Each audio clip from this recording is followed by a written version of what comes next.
Guys हम लोग entry कर लिए हैं। किसमें मम्मा?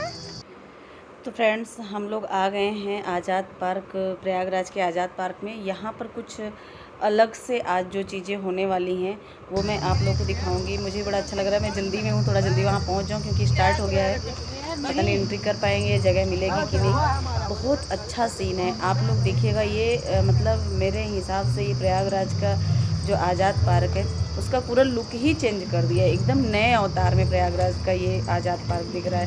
तो आप लोग भी इसको देखिए और इन्जॉय करिए। बहुत अच्छा चल रहा है ना। चलो फ्रेंड्स, वीडियो थोड़ा लंबा होगा लेकिन फुल वॉच करिएगा, आगे बहुत बढ़िया इन्जॉय होने वाला है और आप लोगों को भी कुछ नया चीज़ देखने को मिलेगा। अब नया क्या, बहुत ही अद्भुत चीज़ देखने को मिलेगा। तो आप लोग भी इन्जॉय करिए, फुल वीडियो वॉच करिएगा। वीडियो थोड़ा लंबा होगा ज़रूर, लेकिन देखिए ज़रूर आप लोग, प्लीज़ रिक्वेस्ट है।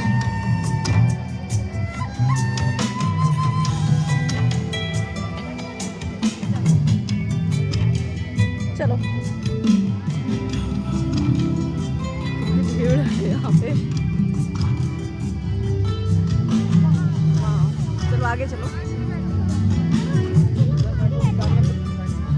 बैठ के एंजॉय।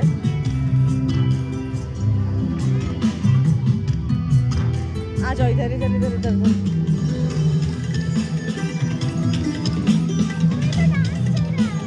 हाँ तो कहाँ डांस चल रहा है?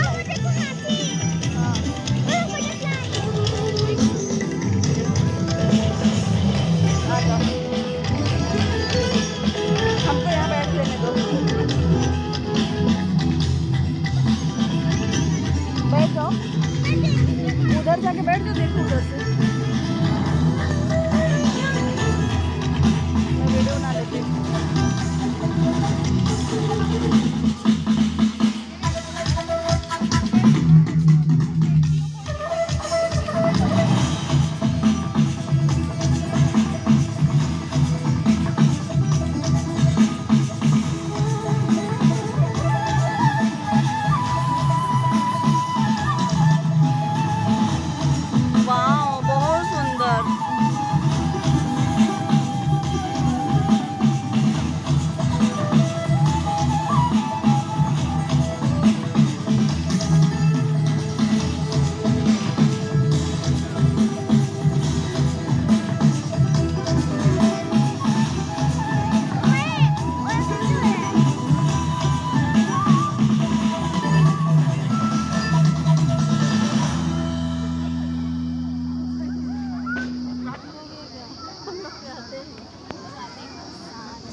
देखना है तो कितना बाजुए कातिल में है।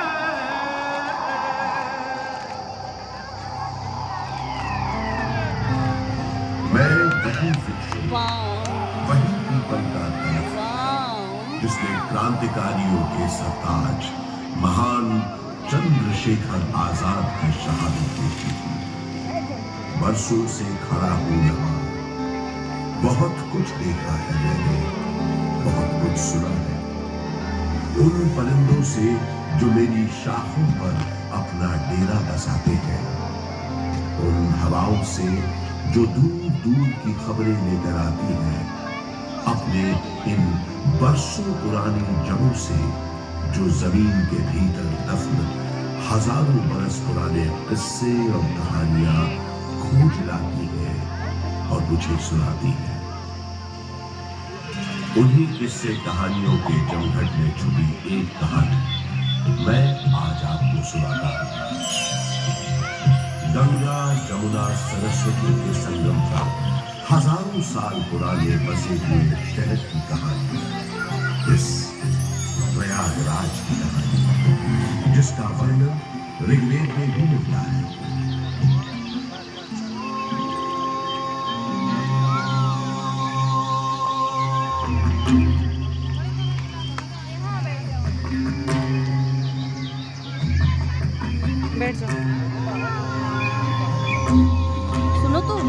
खड़ी हो किसी बैठ जाओ ना।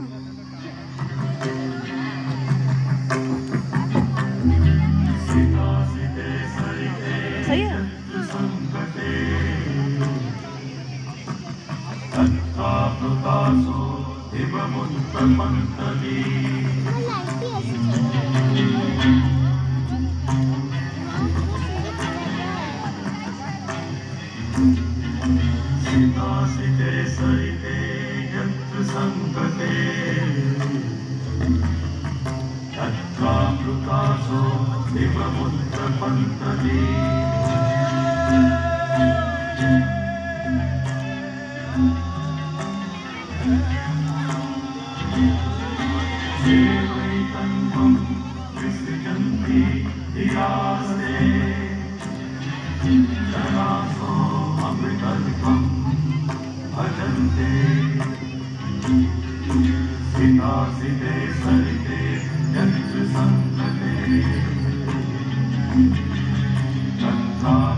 दृश्य रूप में आकर गंगा जी से मिलती है, इसलिए इस क्षेत्र को सरस्वती तीर्थ संगम कहा गया है।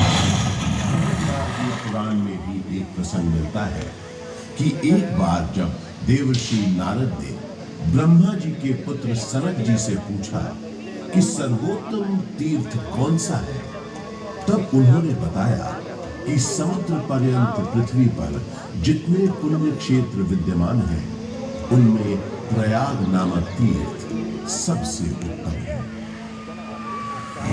यहाँ पर ब्रह्मा जी ने स्वयं कई यज्ञ संपन्न किए थे, इसलिए प्रयागराज को तीर्थों का राजा भी कहा जाता है। तो ऐसे पावन तीर्थ पर बसा है हमारा प्रयागराज। ये उन 4 शहरों में से भी एक है जहां विश्व प्रसिद्ध कुंभ मेले का आयोजन होता है। चलिए आज मैं आपको इसी से जुड़ी एक पौराणिक कथा सुनाता हूं। समुद्र मंथन के समय जब अमृत कलश प्रकट हुआ, तब देवताओं और असुरों में उसे पाने के लिए भयंकर युद्ध हुआ। ये देखकर गरुड़राज सुरक्षा के विचार से इस अमृत कुंभ को लेकर क्षीर सागर की ओर उड़ चले। कहते हैं उनकी इस यात्रा के दौरान पृथ्वी पर 4 जगह अमृत की कुछ बूंदें छलक कर गिर पड़ी और इन बूंदों से उन नगरों की नदियों के पानी में अमृत जैसे यही कारण है कि इन 4 नगरों में हर 12 वर्षों पर कुंभ का पर्व मनाया जाता है। लाखों श्रद्धालु साधु संतों के सैकड़ों अखाड़े गंगा जी में स्नान करने आते हैं, संगम किनारे सत्संग करते हैं, धूम लगाते हैं। संतन सब कहे हर हर गंगे,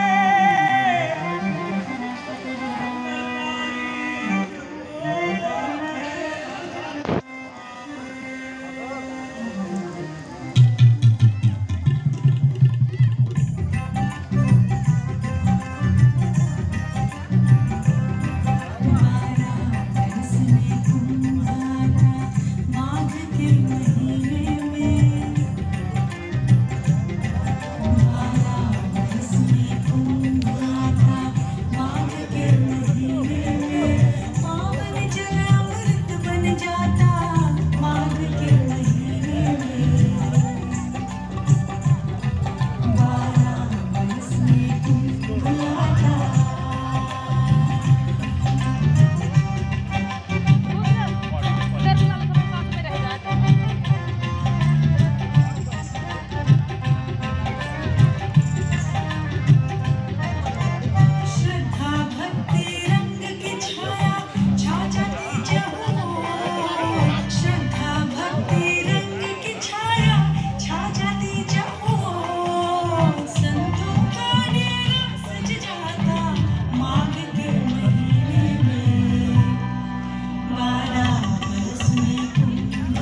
जाओ, तुम बैठ जाओ, मैं नहीं बैठ सकती।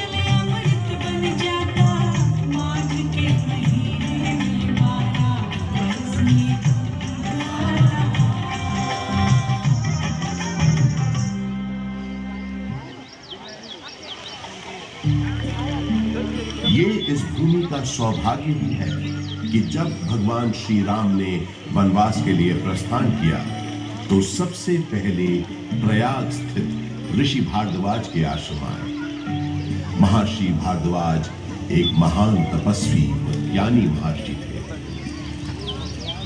रामचरितमानस में गोस्वामी तुलसीदास जी ने लिखा है कि भारद्वाज मुनि बसहि प्रयागा, अर्थात भारद्वाज मुनि का निवास स्थान प्रयागराज है।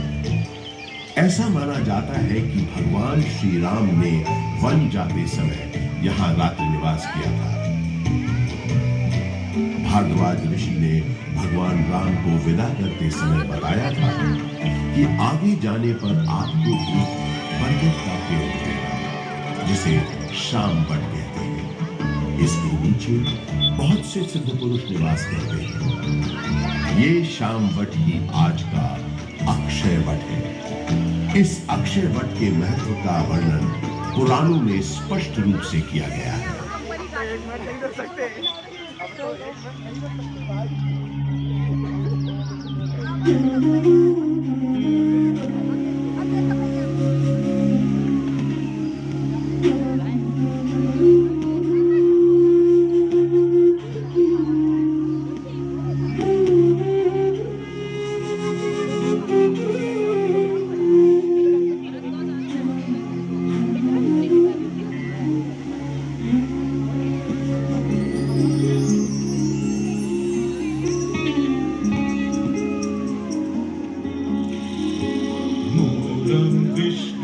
अच्छा लग रहा है।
अर्थात अक्षय वट की जड़ें स्वयं साक्षात विष्णु की, शाखाएं स्वयं मंगलमयी लक्ष्मी की। उसके पत्तों में देवी सरस्वती वास करती है तो उसके पुष्पों में भगवान शंकर, चतुरानन ब्रह्मा जी इसके फल हैं और विष्णु जी इन सब का आधार है।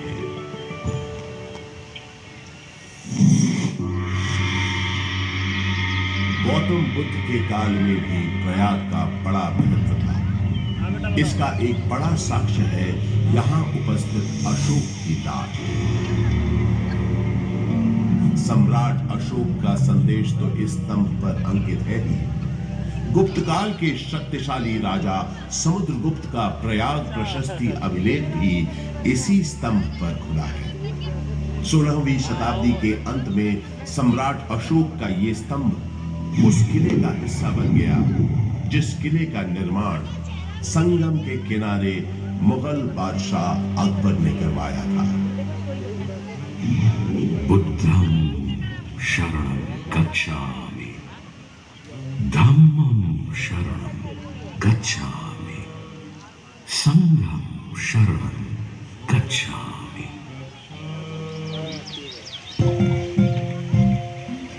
हजारों वर्ष पुराने इस प्रयाग नामक नगर के आध्यात्मिक और धार्मिक महत्व से बादशाह अकबर इतने प्रभावित हुए कि उन्होंने यहाँ एक नया शहर ही बसा दिया और उसका नाम रखा इलाहाबाद, जो वक्त के साथ साथ बन गया इलाहाबाद। अपनी भौगोलिक स्थिति, सुंदर आबोहवा एक महत्वपूर्ण केंद्र बन गया। इलाहाबाद हाईकोर्ट इसका एक जीवंत उदाहरण है। देश के 4 उच्च न्यायालयों में से तो एक ये है ही। इसके अलावा अनेक महत्वपूर्ण और ऐतिहासिक फैसले देने का श्रेय भी इस न्यायालय को जाता है। शिक्षा के प्रसार के लिए अंग्रेजों द्वारा बनाया गया इलाहाबाद विश्वविद्यालय इस शहर को उनका दूसरा महत्वपूर्ण योगदान था। इलाहाबाद विश्वविद्यालय की स्थापना 16 नवंबर 1887 को हुई। पूर्व का ऑक्सफोर्ड कहे जाने वाले इस विश्वविद्यालय का शुरुआती नाम न्यूयॉर्क सेंट्रल कॉलेज था। यहाँ का विद्यानगर हॉल और 7 खंडी मीनारें इतनी सुंदर और आकर्षक है कि आते जाते लोगों की निगाहें बरबस अपनी ओर खींच लेती है। 20वीं सदी की शुरुआत से ही इलाहाबाद हिंदी साहित्य का एक बहुत बड़ा केंद्र बनकर उभरा। ऐसी ही कुछ प्रसिद्ध शख्सियतों के नाम एकाएक तब याद आते हैं जब इस शहर से जुड़े साहित्यकारों की बात होती है, जैसे हास्य व्यंग के मशहूर शायर अकबर इलाहाबादी साहब, फिराक गोरखपुरी जो उर्दू के जाने माने शायर तो थे ही, अंग्रेजी भाषा के भी प्रकांड पंडित थे, महादेवी वर्मा हिंदी की सशक्त कवियत्री जो आधुनिक मीरा के नाम से भी जानी गई, सुमित्रा नंदन पंत हिंदी साहित्य के छायावादी युग के महत्वपूर्ण स्तंभ, मधुशाला के लेखक और हिंदी साहित्य के पुरोधा कवियों में से एक हरिवंश राय बच्चन और अपने नाम ही के अनुरूप हिंदी भाषा के निराले कवि सूर्यकांत त्रिपाठी निराला, जिनकी ये कविता तो अद्भुत है। देखा मैंने उसे इलाहाबाद के पथ पर, वो तोड़ती पत्थर, चढ़ रही थी धूप गर्मियों के दिन, दिवा का तमतमाता रूप, उठी झुलसाती हुई लू, रुई ज्यों जलती हुई भूख, गर्द चीनी छा गई, प्राय हुई दोपहर। वो तोड़ती पत्थर, देखा मैंने उसे इलाहाबाद के पथ पर, देखा मैंने उसे इलाहाबाद के पथ पर। कला और साहित्य के साथ साथ राजनीति का भी खास गढ़ रहा है प्रयागराज। स्वतंत्रता संग्राम के अनेक शूरवीरों और गणमान्य व्यक्तियों का नाता इस शहर से रहा है, जैसे पंडित मोतीलाल नेहरू, राजश्री पुरुषोत्तम दास टंडन, महामना मदन मोहन मालवीय। मैं उधर नहीं आऊंगी, मुझे यहाँ सही है, मुझे बनाने दो। स्वतंत्र भारत के पहले प्रधानमंत्री पंडित जवाहरलाल नेहरू का जन्म इसी शहर में हुआ था। उनका घर आनंद भवन स्वाधीनता संग्राम की गतिविधियों का एक बड़ा केंद्र था, जिसकी वजह से प्रयागराज भी आजादी की लड़ाई का एक महत्वपूर्ण हिस्सा बन गया। आजादी की बातें करें तो मुझे याद आता है सन 1857 का स्वाधीनता संग्राम, जिसका गवाह मैं खुद रहा हूं। अनेकों भीषण लड़ाइयां मैंने देखी। एक बार तो मुझे लगा था कि बस हमें विदेशी हुकूमत से छुटकारा मिल ही गया, लेकिन इसे बदकिस्मती कहें कि अंत में बाजी पलट गई। परंतु इन युद्ध की वजह से इलाहाबाद एक दिन के लिए ही सही भारत की राजधानी बना। वो दिन था 1 नवंबर 1858। उस दिन प्रयागराज के मिंटो पार्क में एक शाही दरबार लगा था, जिसमें लॉर्ड कैनिंग ने महारानी विक्टोरिया का महत्वपूर्ण घोषणा पत्र पढ़ा। आज 1 नवंबर 1858 के दिन से हिंदुस्तान में ईस्ट इंडिया कंपनी का राज खत्म हो जाए। अब से इंडिया में मलिका विक्टोरिया का राज होगा। ब्रिटिश ताज की हुकूमत होगी यहाँ। उस दौर से निकलकर समय के साथ थोड़ा आगे बढ़े तो मुझे याद आता है अपने चारों ओर बाहें फैलाए ये विशाल पार्क, जिसके आंगन में खड़ा मैं आज आपको ये कहानी सुना रहा हूं।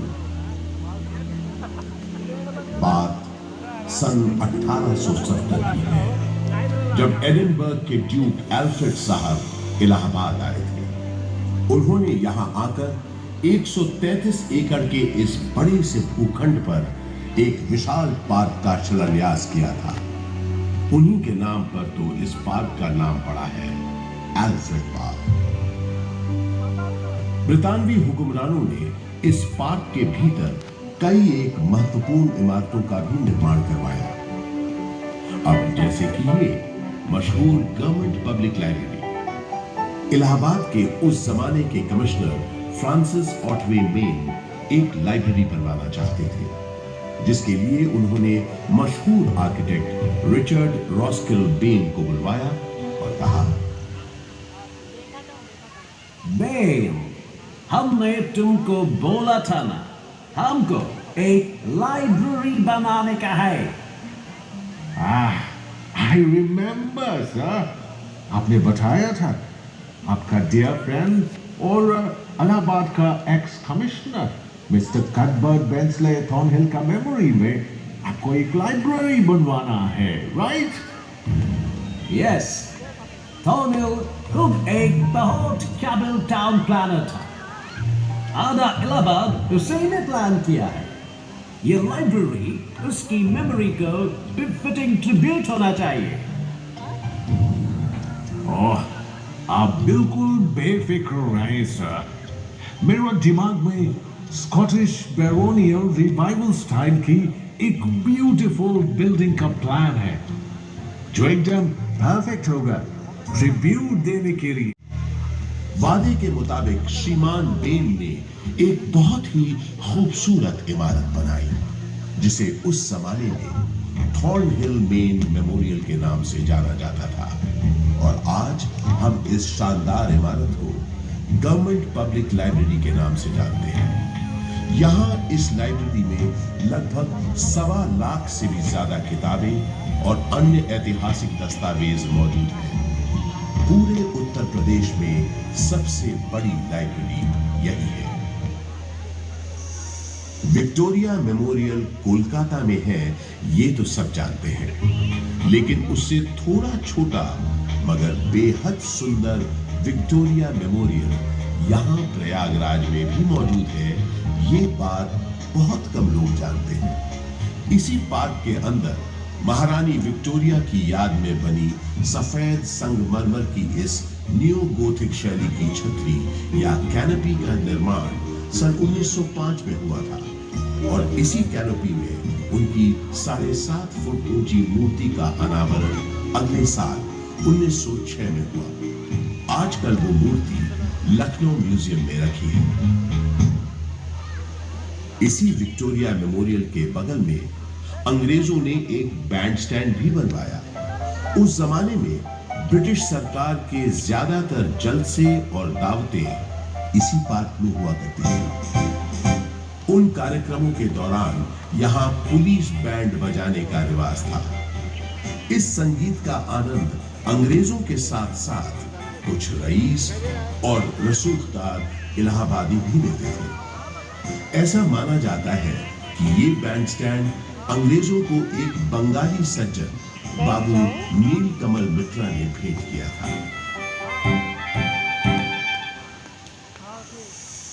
पंडित बृजमोहन व्यास और कुछ अन्य गणमान्य व्यक्तियों के प्रयासों से इलाहाबाद संग्रहालय की एक छोटे से स्तर पर शुरुआत सन 1931 में ही हो गई थी। एल्फ्रेड पार्क में म्यूजियम के वर्तमान भवन का शिलान्यास पंडित नेहरू ने 14 दिसंबर 1947 को किया और भारतवर्ष के 4 राष्ट्रीय संग्रहालयों में से एक इलाहाबाद म्यूजियम सन 1954 में आम जनता के लिए खोल दिया गया।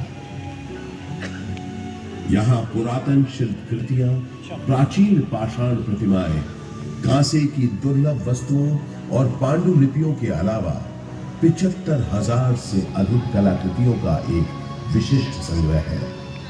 वास्तुकला के इन धरोहरों और अद्वितीय संग्रहालय के अलावा ये पार्क एक ऐसे स्वतंत्रता सेनानी के नाम के साथ भी जुड़ा है जो कभी फिरंगियों के हाथ न आया और हमेशा आजाद ही रहा।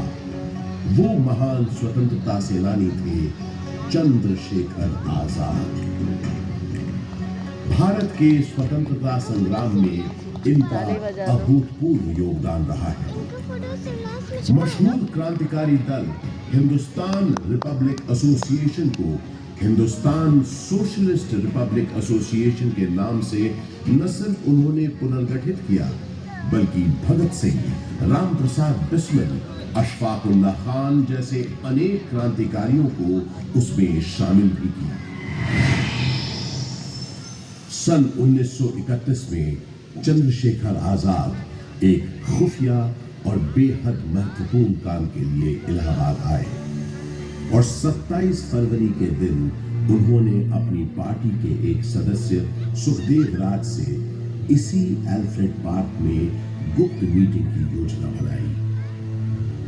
किसी भेदिए ने यह सूचना British police officer Mister Nott Bower को दे दी। Hello, CID incharge Nott Bower this side. DSP Thakur Vishweshwar Singh से बात कर रहा हूं। अर्जेंट मैटर है। सलाम साहब, DSP सिंह बोलता हूं। सही, 30 आम सिपाही लेकर एल्फ्रेड पार्क के पास मिलो फौरन। आपका मतलब कंपनी बाग? यस, कंपनी बाग। क्वेश्चंस पूछ के टाइम मत वेस्ट करो, जल्दी करो। इस गद्दारी से बेखबर आजाद कंपनी बाग पहुंच चुके थे और पार्क में छुपे हुए थे। सुखदेव राज भी इलाहाबाद में अपने छुपने के ठिकाने से निकलकर उनसे मिलने तयशुदा जगह पर पहुंच गए। आजाद कहीं दिख नहीं रहे थे। सुखदेव ने उन्हें ढूंढना शुरू किया और आखिर वो दोनों मिल गए। गुरुजी, गुरुजी, गुरुजी। सुखदेव, किसी ने तुम्हारा पीछा तो नहीं किया? आप निश्चित रहे गुरुजी, मैंने यहाँ आते वक्त पूरी सावधानी बरती है। शाबाश सुखदेव, शाबाश। मैंने तुम्हें यहाँ बहुत जरूरी मंत्रणा के लिए बुलाया है। जी बताइए। मैं चाहता हूँ कि तुम और तुम्हारे 4-5 विश्वास पात्र साथी। आजाद और सुखदेव की बातचीत शुरू हुए ज्यादा देर नहीं हुई थी कि नॉट बावर 30 राइफलधारी सिपाहियों के साथ यहाँ पहुंच गया। Mr. Chandrasekhar Tiwari, you have been surrounded by police. तुम्हें पुलिस ने घेर लिया है। तुम आज यहाँ से बचकर नहीं जा पाओगे। Surrender yourself. सुखदेव, तुम निकलो फौरन। नहीं गुरुजी, मैं आपको अकेला छोड़कर नहीं जाऊंगा। बहस मत करो, जाओ, ये मेरा आदेश है, जाओ। पर आप, जब तक मेरे पास ये मेरी बंकुल बुखारा है, मेरा कोई बाल भी बाका नहीं कर सकता। अब जल्दी जाओ यहाँ से, और जब तक मेरा अगला संदेश न मिले तब तक चौकन्ने रहना, संभल कर रहना। सुखदेव, अब जाओ यहाँ से, तब तक मैं इनको रोकता हूँ।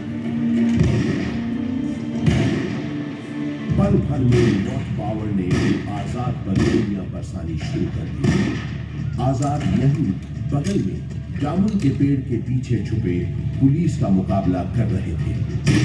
जख्मी होने के बावजूद उस दिन उनकी गोलियों से नॉर्थ पावर और डीएसपी सिंह दोनों घायल हुए।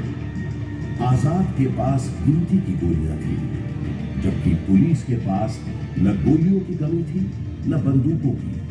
फिर भी आजाद उनसे अपने पास बची आखिरी गोली तक लोहा लेते रहे। आजाद ने प्रण लिया था कि वो हमेशा आजाद रहेंगे। उन्होंने अपना प्रण निभाया और वो हमेशा आजाद ही रहे। उन्होंने अपने पास बची आखिरी गोली से अपने प्राण न्योछावर कर अपनी प्यारी मातृभूमि के लिए आत्म बलिदान दे दिया।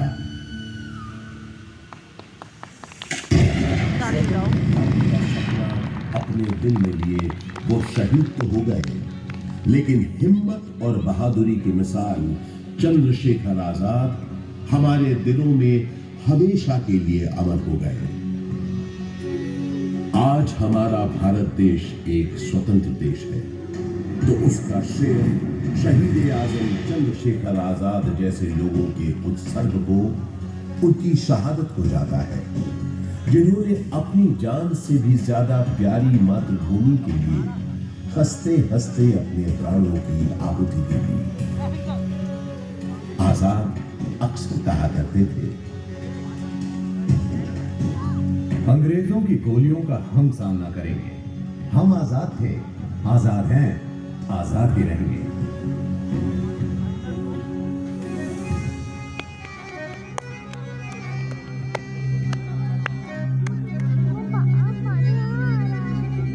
नहीं वो लाइट है। चुप रहो। जिंदाबाद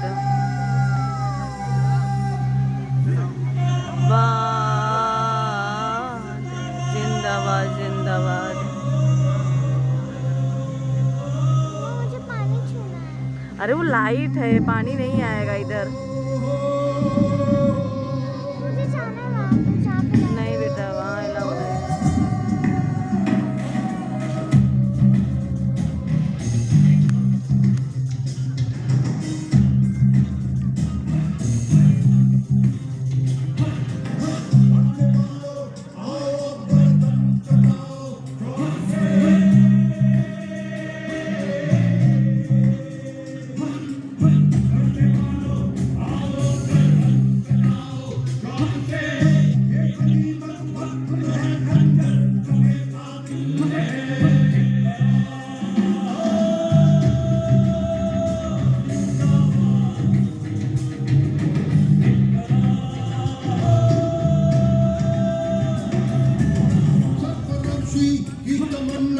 अब हमारे दिल में है, देखना है और कितना बाजुए का दिल में है।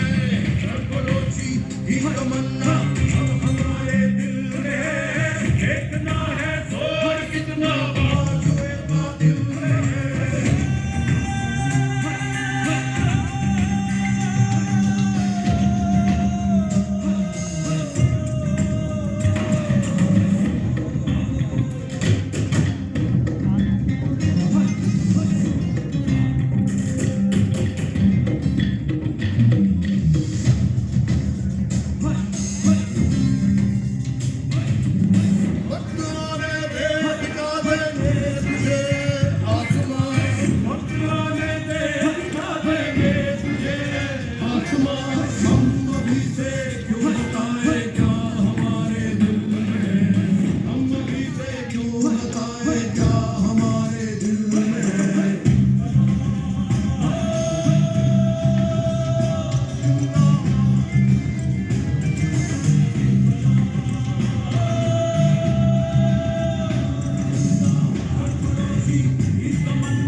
वाह सुपर।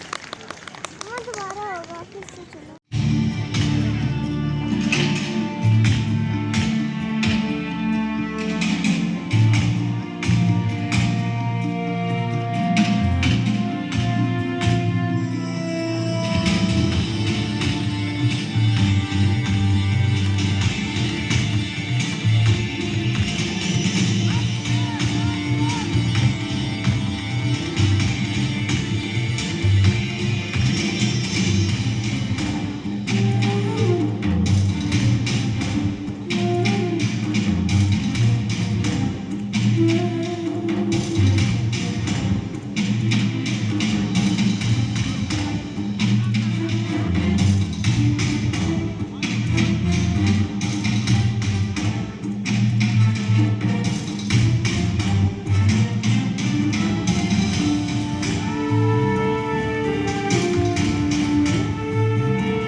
तो फ्रेंड्स, कैसा लगा आज का वीडियो? उम्मीद है सबको वीडियो बहुत अच्छा लगा होगा, क्योंकि आज का वीडियो था ही बहुत अच्छा।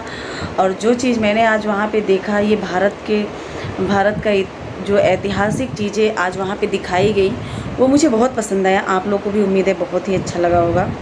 तो जो मुझे पता था चीज़ें, जो हिस्ट्री की चीज़ें थी, वो मुझे काफ़ी चीज़ें पता थी, लेकिन कुछ चीज़ें वहाँ मैं नई चीज़ों को सीखी हूँ। जैसे विक्टोरिया की, वहाँ पे महारानी विक्टोरिया की वहाँ पे मूर्ति थी, वो हटाई गई है, लखनऊ म्यूज़ियम में रखी गई है। प्लस हमारा प्रयागराज कब बना था, पूरे भारत की राजधानी, ये मुझे पता था, एक दिन के लिए बना था, बट ये नहीं पता था, मतलब मेरे दिमाग से ये चीज़ मिस हो गया था कि किस सन में बना था। तो वो भी मुझे पता चला, अच्छा लगा जान के। और हमारा प्रयागराज है ही पूरे, आप इंडिया का नहीं कह सकते हैं, पूरे वर्ल्ड का कैपिटल है ये तीर्थों का। प्रयागराज सबसे, मतलब पूरे वर्ल्ड के तीर्थों का कैपिटल है प्रयागराज, इसलिए प्रयागराज का बहुत ज़्यादा महत्व है। तो जो लोग अभी प्रयागराज नहीं कभी आए होंगे, वो कभी ज़िंदगी में एक बार आएंगे और प्रयागराज में गंगा जमुना संगम जहाँ पे हैं त्रिवेणी जी, वहाँ डुबकी ज़रूर लगाएंगे, उनके सारे पाप कट जाएंगे और उनका उद्धार हो जाएगा, भगवान उनका भला करेंगे। और मैं ये कहना चाहती हूँ, आज से मैं कभी लखनऊ नहीं जाऊँगी। क्यों? प्रयागराज से मूर्ति लेकर लखनऊ में स्थित किया गया है। नहीं तो वो म्यूज़ियम में रखा गया, कोई दिक्कत नहीं। इनकी बात ना समझती कम है, बोलती ज़्यादा है, इसी चक्कर में मैं भी वैसी हूँ। हंस रही है। तो फ्रेंड्स, उम्मीद है आप लोग को मेरा वीडियो आज का बहुत अच्छा लगा होगा। काफ़ी चीज़ें गाइस, मम्मा ये ऐसे बोली है कि हंस रही है, तो क्या मैं आप लोगों को ऐसा लगता है कि मैं रो रही हूँ? हाँ गाइस, बताइए गाइस। तो आप लोगों को भी प्रयागराज के काफ़ी इतिहास के बारे में पता चला होगा, ऐतिहासिक चीज़ों के बारे में पता चला होगा। रुक जाओ। हाँ। और ये देखिए सिक्के में जो ये उसकी, इनको अपनी बात पहले रखनी रहती है। हाँ, तो ये जो है तो फ्रेंड्स अगर आप लोग नए हैं तो मेरे चैनल को सब्सक्राइब कर लीजिएगा और फुल वीडियो वॉच करिएगा, और मेरे वीडियो में कमेंट ज़रूर करिएगा। मुझे अभी अच्छा लगेगा कि हाँ, मैं इतना मेहनत कर रही हूँ तो आप लोगों को पसंद आ रहा है। और मेरे चैनल वीडियो को लाइक करिएगा और वीडियो में कमेंट ज़रूर दिया करिए आप लोग। आपके कमेंट से हमको थोड़ा सा अच्छा लगता है, मतलब थोड़ा सा हमको पता चलता है कि आप लोग को मेरा वीडियो पसंद आ रहा है कि नहीं। तो ठीक है, मिलते हैं फिर नेक्स्ट वीडियो में, तब तक के लिए राधे राधे। और गाइस मम्मा रोज ये भूल जाती है लाइक सब्सक्राइब बोलना। हाँ, आदत नहीं है ना, मुझे लगता है मैं सामने ही बात कर रही हूँ तो लाइक। तो ठीक है सभी को, तब तक के लिए राधे राधे, जय श्री कृष्णा। मिलते हैं नेक्स्ट वीडियो में। राधे राधे, राधे राधे।